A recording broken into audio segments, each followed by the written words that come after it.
I would try to navigate some of those uncomfortable moments. Sometimes you just kind of have to go, ha ha ha, and just kind of, I'm going to go, and you just get yourself out of the situation. What she should have ended up with was about a $25,000 bonus.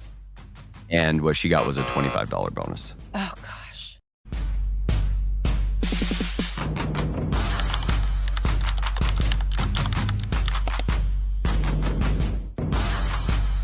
Hey, More Than Commas family, welcome back to the show. And I, been talking about the fact that the reason we call it More Than Commas is because your wealth is so much more than the commas in your net worth. It's really about whether or not that money is doing what you want to do in life. And the big deal is that most of our time we're actually out there transacting with our human capital in order to drive compensation, bring money onto the balance sheet, and build durable financial independence for the sake of a work optional lifestyle. But if you are in the situation that I know many of you are in, those high earners not retired yet, and you have more than one professional in the household, well, take that to the next level, that it's two CEO business owners sharing the household. And that's why I'm so excited to introduce everybody to Jamie Moraga. Moraga. I'm just going Moraga. to leave it in. I keep Yep. wanting to add an N. I told Jamie I was practicing before, but Jamie, welcome to More Than Commas, and just kind of share with our audience a little bit about your amazing journey so far. Yeah. Thank you for having me on the show, Paul. I'm really excited to be here. Yeah, my journey, I always take the road less traveled. I've kind of really discovered that, especially as I wrote my book that I published last year, Revered, the Power of Female Leadership. And looking back, that's the road I take. And I started off in my late 20s with a military and defense business, woman-owned small business here in San Diego. We did engineering and program management support services for the Department of Navy here in San Diego at NAVWAR. And so, yeah, late 20s, never had been I had never served in the military, didn't have a degree in engineering or science, or one of those things that you would naturally think would be in that space. Yeah. And then also, I had never worked in the industry previously. My one tie is my father is retired Navy, and he had also started his own military and defense contracting business. So I had seen entrepreneurship from high school on. And so it wasn't something that was foreign to me. But, that Elle Woods mentality can only take you so far when you're like, Mhm. "What?" Like, it's hard, and so I had to I founded the business, I had to learn how to grow it, navigate through it. I got married during that time, I had my son during that time, and then I navigated through, unexpected things like COVID and the pandemic, which also was an interesting thing, and then eventually the exit, and being able to exit out of the business and do a merger and acquisition. And so from then, I have decided to write a book about the journey, female CEO journey, Revered, the Power of Female Leadership, has my story from founding to exit and everything in between. And then I also feature stories from women from different industries and backgrounds and business sizes, and wanted to showcase what they're going through right now. So it's a snapshot in time, but it's something where if you're a female leader or you're a supporter of a female leader, there's different things nuggets you can get throughout the book, and then it can evolve and change as you go through your journey as a leader. You can go back to it, so it's almost like a guide. So, in a nutshell, those are kind of some of the highlights that I've had. So, entrepreneur, founder, author, mom, female leadership champion. So, Right on. Well, and yeah. one fun thing that most of our audience doesn't know about me and my life is that my mom was a primary breadwinner when I was growing up. And by primary breadwinner, I mean breadwinner. Yeah. Like my dad was a stay-at-home dad way before it was cool. When my dad was laid off from being a leader, and he was the guy that ran big job sites for doing like the state highways in Colorado, worked for one of the Yeah. biggest highway and heavy construction contractors. And when that business sold and via an acquisition, and they laid him off, then it was who stays home. Right. And I remember all of the things my mom had to deal with because the Department of Energy back then was, like, for the young women dealing with some of the biases that may exist today, Yeah. was nothing compared to then, and watching her, you know Navigate. yeah, during furloughs when the government had their things going on, all that, those were all kitchen table issues, Yeah. and it's one of the reasons why we moved, because my mom would end up managing men that used to manage her, and then there would be a man that would just stall out her career. He had his biases, and then Yep. we would have to move to a new area of the country, and we did that about every 5 to 8 years when I was a kid. Wow. So, so you going into the Navy, and then on top of everything else, being in your 20s, Yes. to launch this business, incredible. Yep. Now, you got married, but you didn't get married to just, anybody, Yeah. somebody you didn't find what my mom had as a stay-at-home husband, which he was doing way before that was cool, guys. Yes. Uh, then, like, for you, like, how was he a business owner when you guys and CEO when No. you guys got together? No, yeah, he was, working, he was like a senior leadership level, at a university here in San Diego, so he was doing that, and then he worked for, a hospital medical foundation here in San Diego as well. And then he got the opportunity. He isn't a founder, or business owner, but he is currently a CEO of a Oh, foundation here yeah. in San Diego. So we're both technically CEOs, but I'm the one from founding to exit, and he is one who became a CEO within the Yes. last about 3 or 4 years. I think that route's harder.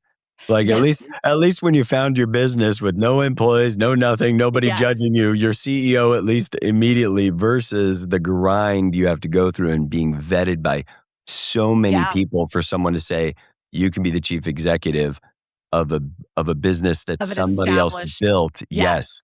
Yep, of Big an fiduciary established business. responsibility. Yeah, Yeah. absolutely. Okay, so that happened 4 years ago. So the 2 of you are making decisions every day out in the world. People are, rising and falling based upon whether or not, you Yeah. approve of their actions, who work for you, vendors, customers. And then you get home, both being in that position all day. Like, how do you make decisions at home to, like, maybe downshift from that? Yeah, and it's interesting because when you're a CEO or you're an entrepreneur business owner, every day is different. Every hour is different. So you could have like an amazing morning, and then something could happen, and the afternoon is like goes to, it's just a constant roller coaster. And so I think what you have to do is, I learned to compartmentalize. So I tried to like not bring some of that stuff, frustrations or challenges or anything home. Yeah. So I could try to shift my hat to spouse and to mom. Of course, that stuff always is in the background. And then also, it doesn't just shut off at 5 o'clock. I mean, that we don't have one of those jobs that just shuts off at 5 o'clock.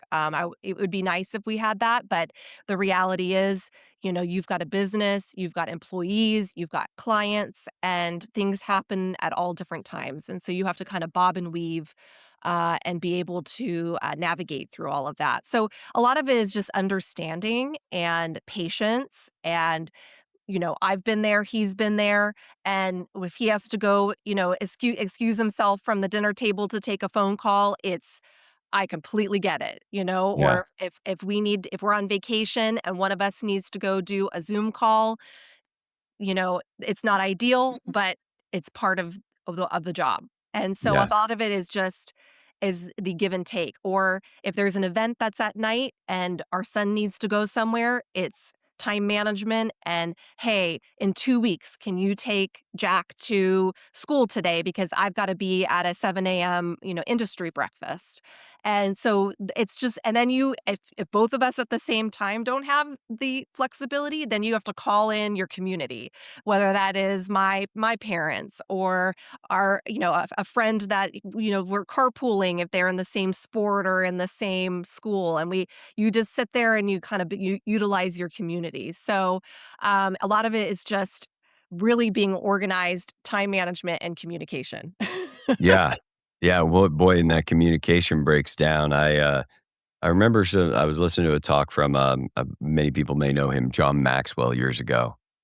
And one of the things he mentioned is like, you ever notice, like, you're just talking on the phone, forget miscommunication when we think when we're face to face, but just when the cell phone breaks up and you can't be heard Yes. and you can't hear the other person, and how suddenly this thing that is so useful and I'm able to Yeah. get so many things done with it and it's expensive and all that, and I want to throw it out of my window on the Yes. highway Yes. over just a breakdown in communication that will go away in 30 seconds as I drive down the highway, and yet, even if you're not a throw a phone out the window person, you Yeah. still get all this agitation, and it really when you mention that, so do you guys have any did you have any practices around that, like a date night or a pause in the day or a time before bed where you had the opportunity that even when things are really going fast and hard and there's travel, that the pace slows down? Yeah, I think we both try to be, intentional about like our son goes to bed at a certain time and then we have like an hour to ourselves. And whether Mm, that's, watching half of a movie because we can't, you don't want to be yes, up all night watching, for 2.5, 3 hours watching something. You'll be like, we'll watch part one tonight. that's right. Or a TV show that we both are enjoying. And so we try to do that, those kinds of things where you just have like that time before you have to pivot and start the day, the whole Yes. routine all over again. So, and then yeah, trying to fit in date nights or dinner or stuff where our son is maybe at something and then we can go do something else, or if our son is going and visiting his grandpa, then it's like, oh, we can go to a dinner and a movie tonight. So we just kind of you just navigate through those things for sure. Right on, and now, Jack's 11 years old. Jack is So 11, yeah, 11 and a half, as he would say. so what lessons do you think you've taught? I would love if you have both sides of this, but I'm kinda springing it Yeah. on you. What lessons have you taught him in this unique culture of having 2 CEOs in the home, Yep. intentionally, and what lessons have you taught him unintentionally in living in a household with 2 CEOs? Yeah. So he was really young when when I was going through IntelliSolutions because I was my business that I had that I ended up selling. So Mhm. he was very at the tail end. He saw a little he might even remember a little bit of the merger and acquisition. But I feel like that's probably a little bit vague because it's been about 4 years. But in terms of like the book writing process for me, and then I'll talk about my husband's side. Mhm. I brought him into my book writing process. So if I needed to write and he was with me, I'd be like, okay, let's go to Starbucks. I'm going to write. You can be with me. You can do your activity or whatever you're going to do. And so we would do that. When I was planning the book, designing the book cover, I took him with me to Barnes and Noble and I'm like, all right, let's pick out 5 books that like are draw our attention. And then I brought him into my social media. So he was part of the social media campaign for the book. So I really wanted to make him feel included and involved so that he felt ownership over the participation in the business of the book. He felt like it wasn't resentful. It wasn't something where he was like, "You're spending too much time on this book and not with me." He saw how much blood, sweat, and tears went into it, and then he also felt like he was part of it too. So when the book actually got published, he was like, "I want to buy 10 copies for myself so I can give them out to my teachers." Like he had a sense of pride about it. And so I loved the fact that I could bring him into that. And then with my consulting or now that I try to bring him to anything that's appropriate. So if I'm doing a live podcast, he comes with me. So if I'm doing something, he's there too and he's watching the whole thing if he's available. I love him seeing behind the scenes. And then on my husband's side, he's very more outward facing. So he attends different events. And so some of the times he can bring Jack with him, whether that's volunteering or he's attending something or there's an entrepreneurship event and we bring him with us. And so Jack can get engaged and he can learn and he can participate. And then he sees us speaking in front of audiences or networking, so he's seeing the different pieces of business and entrepreneurship. And then we're including him in it.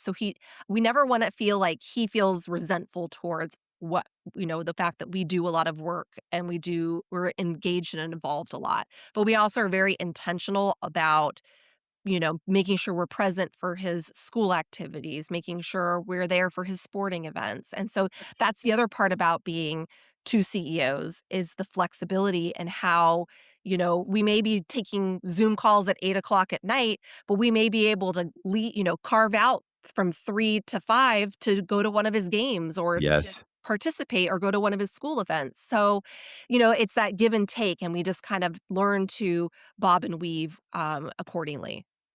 Well, and I mean, anchoring it back to communication again is that then when somebody's taxed and it needs to be, "Hey, I need you to lift this because I can't Yes. do it right now," that if that communication isn't open enough and you just get into the routine, that's where upset, resentment, all kinds of things uh, can creep in. Yeah. So, so with, so Jack's getting a chance to take away what it's like to actually be in the business world where many people never get the chance to do that. And frankly, I was, talking with my wife about it the other day. And it's like this idea of where our kids learned about how to be in their career would be from somebody that's not their parents is very, very new to human society, Yeah. right? Like if you were a blacksmith, well, as soon as your son was old enough to load wood into the furnace, he'd be out there doing that. Yeah. And your father would be, like, sitting there too old to work on the furnace, and he'd be the one, talking to people and keeping track of accounts, and the whole family worked through whatever the thing was that the family did. Yes. And that ability to use its high degree commitment as a leader of an organization, but if you can execute the commitments well, you get autonomy on the other side. Right. And it sounds like what I love hearing about this is many people hear about someone being really successful in any area. In your case, building a company from the ground up and having a successful exit, which Mhm. few people have their entire life. You're being able to do that, and yet what you didn't do is fold any of the cards of being a spouse or any of the cards about being a mom. Right. And I had that experience of a mom who had to work incredibly hard in Yeah. her role. That I was told later that she retired as one of the highest powered women in the federal government if you took out anybody appointed or elected. And That's it was just amazing. a slow grind at the Department of Yeah. Energy for 38 years. And watching that kind of tenacity, and yet at the same stage, my mom and I would go to movies together. She'd take early off on a Friday afternoon every now and then, Yeah. and I never missed out on having the experience of a mom That's great. while she accomplished all of that. And I think that's something that a lot of people think, "Oh, I have to do one Or the first other. and then the other," Yeah. as opposed to if you design your life you can, and you have to be very wise because you had to design an offer that was valuable enough that people would transact with you despite whatever someone might view as an obstacle. You're a woman, you're young, you don't have Right. experience, you're pregnant, etc. Yeah. So now, out of curiosity, and this is maybe a little bit controversial. Okay. So there's leadership, techniques and philosophies in business. And, you might bring those kind of communication styles and all of that home.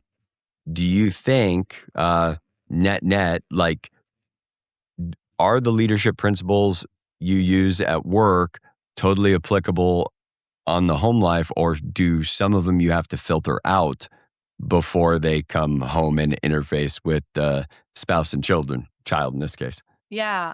Yeah, I mean, I think you have to be one person. Sometimes I feel like I have to be two different people. So like Mhm. when I'm at the office and I'm dealing with clients or I'm dealing with employees, I have to wear different hats and I have to have like a more direct style.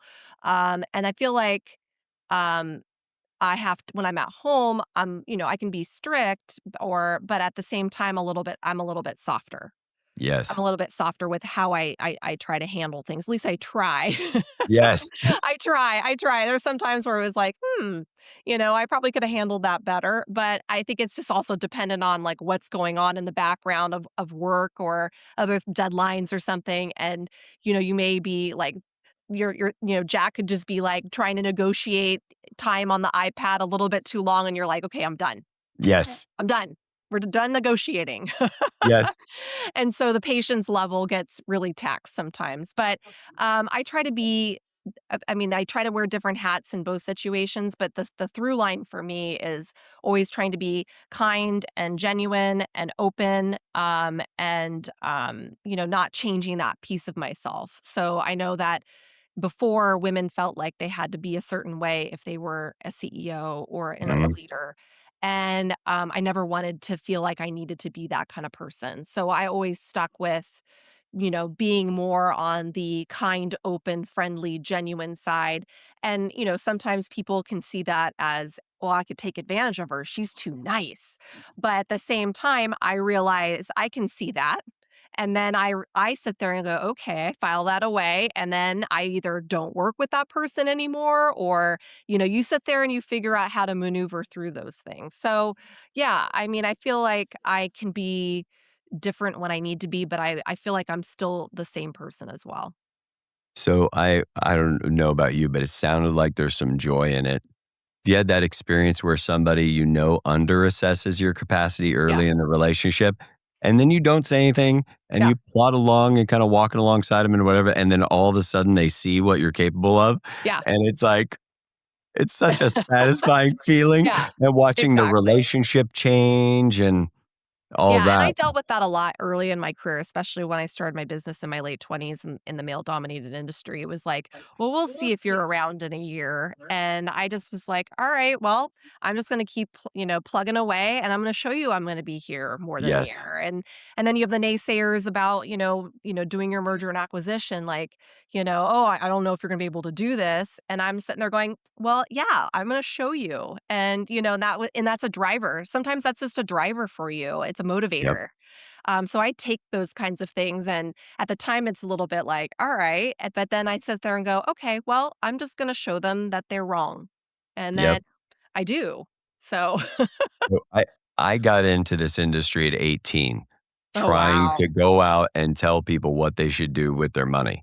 As Yeah. you might imagine, that was quite the uphill battle, and it does something to you in a way of having to produce your own identity and realize your value when nobody else sees it, and not like in an airy-fairy Pollyanna, "I'm Yeah. just gonna think positive." It's like, it was probably like you did, is I just studied my tail off 'cause, Yeah. I like, nobody's gonna think I'm smart, so I better show up as the smartest person in the room. Absolutely. Absolutely. I mean, I felt like I see people kinda walk in and they wing it in meetings. Oh, I like to prepare. Like, I'll sit there and I probably over prepare because I wanna come to the table and have no one question why I'm sitting there. And there are some people who walk in and then they don't do that. And I still feel, even though I've spent probably way more time than I needed to, I want to feel comfortable and confident, and then be able to feel like I have the tools and that I've shown that, yeah, I'm there for a reason. And I feel like also as a female and a younger female, I had to do that because I already walked in with people thinking, you know, why is she here? So I yep, felt like I had to do that. And that's just a practice that I've just continued in my entire life because you get into that habit. And then, even though I've been in the industry for 20 years, 20 plus years, I still probably will still over prepare just because I want to feel like I'm comfortable, confident, and they will not even question why I'm sitting in there. well, So, and I had a coach many years ago who, was hired by the CIA for communication. He said at one point, he said, "Can you perform your first conversation, whatever you're planning, can you perform it like somebody doing Cats on Broadway for the 100th time?" yeah, Right? And if you can't, then you're winging it. Like, how much time, effort, energy, time away from your family, everything else did it take to set up this meeting? And you're gonna go in and just, like, try to make friends with them, and hopefully you like each other and maybe you do business? right. He's like, "You're crazy." And so I think I didn't think about that specifically till you said it, but yes, it was like somebody who was uh, in the financial business, who was 35 years old and had done it a hundred times and was just used to the conversations. But I showed up, having practiced and triple checked my math before I Yeah, presented anybody. right. So, okay. So, if I can, again, More Than Commas family, I am sorry. I am dropping some questions on Jamie I did not ask or prepare her for. Uh, but we recently had, and I'd encourage you guys to go back and listen to the episode with Jaden. She has built several like recruiting and HR companies, and I'd asked her the question of like, what would you do if there was that CEO with the head of HR at Coldplay? That if you were in the boardroom that Monday after the CEO is snuggling with the head of HR at the Coldplay Yeah, concert, now it's viral and national news, what do you do? And she kind of talked through it. But there, and one of the realities is that we talked about on the show is that one, he will probably, after some amount of time in the wilderness, pay his penance and he'll be a CEO somewhere again. right. And she will never work in HR, and that Yeah, men and women's behavior is judged very, very differently in corporate America. It's something I speak to every young woman who I know.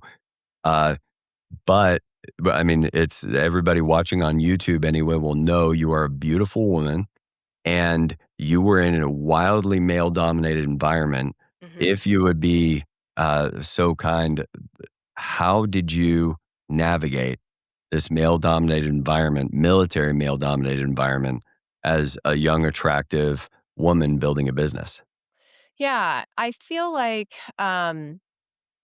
I think it helped having my father be in the industry, and he was very well respected, so I was around some of his peers, so that was good. Um, I felt like there was a lot of fatherliness there. They all saw me because the age difference was there too.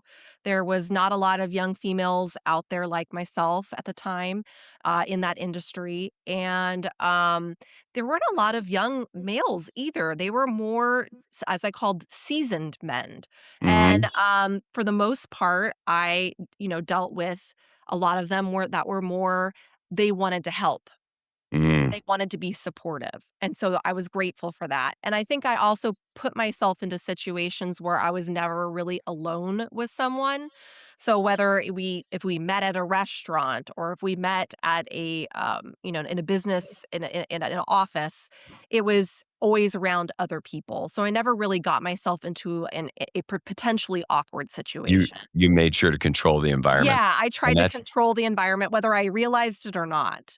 and And it yep. then the men that made comments, and some of it was from, "Oh, well, if I was in the room, it was, 'Oh, can you take notes?' Like I was the secretary." And I would say, "Well, no. Is there somebody else that can take the notes?" Because they were trying to relegate me to, even though I was Mhm. the CEO and could be, on par with them or even higher than they were in terms of title, I wasn't gonna be regulated to I'm gonna be the note taker. So it was like, we're not taking notes or someone else is gonna come take the notes. And so I Yes. tried to like set the tone there.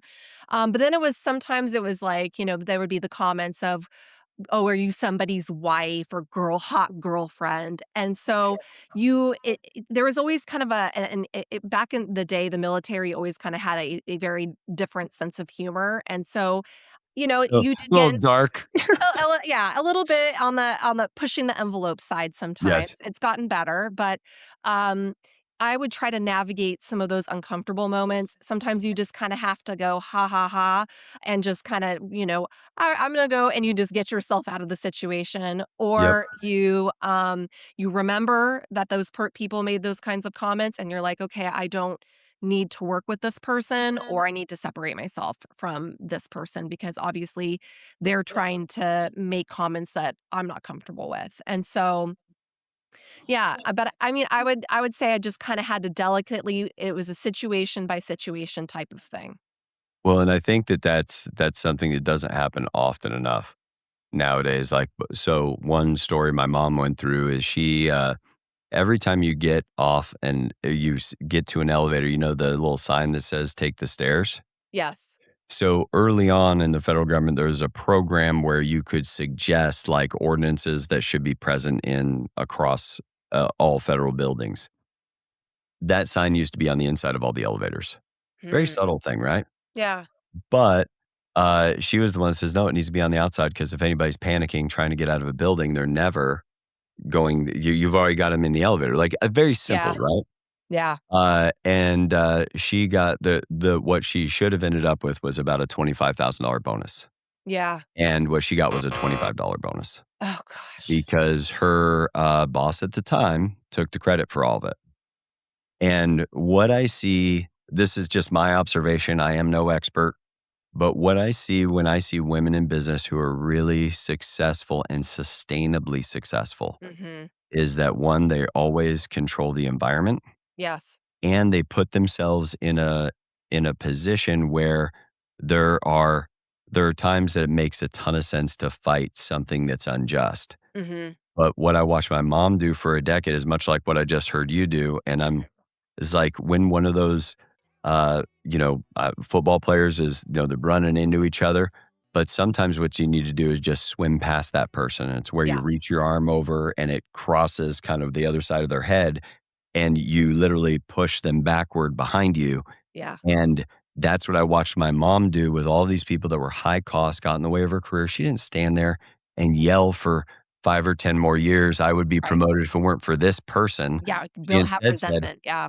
"I'm gonna go work for somebody else that values me," and she just stayed Yep. inside the Department of Energy that whole time, so I really appreciate you sharing that, and Yeah, absolutely. Absolutely. well, and I appreciate you being here on the show, Jamie, just being able to, talk about some of these things that are hard issues that people don't get a chance to talk about that really are part of our building our wealth. We can have a really high income dual household and have things break down on the home front. And it is as important to make sure that foundation is staying strong while you're Yeah. out there battling away in the marketplace every day so that, when it's all said and done, that when the career is complete in whatever way people's career completes and you're Yeah. sitting there with financial independence is like, what am I retiring into?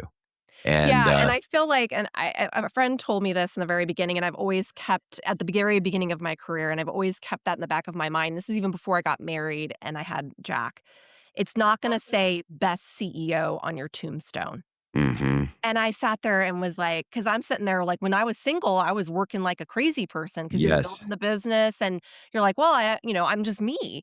And then I just realized that, like, life is going by and I need to prioritize meeting someone, getting married, having a child, etcetera. And so that always was kind of like in the back of my mind throughout my entire journey is yeah, I wanna be successful. I wanna be a CEO. I wanna do all these cool things. But at the end of the day, when this is all said and done, like you're talking about at the end game, mhm, that's not what I want on my tombstone. I want other things of meaning there, and I don't wanna have spent all of my time focused so much on that, that I have not seen or experienced or enjoyed the rest of the journey while I was going there. And so, I try it's always to try to weave both of those things into my life, be a good CEO and entrepreneur and an author, but I also wanna be a good spouse and a good mom and daughter and sister too at the same time, and friend.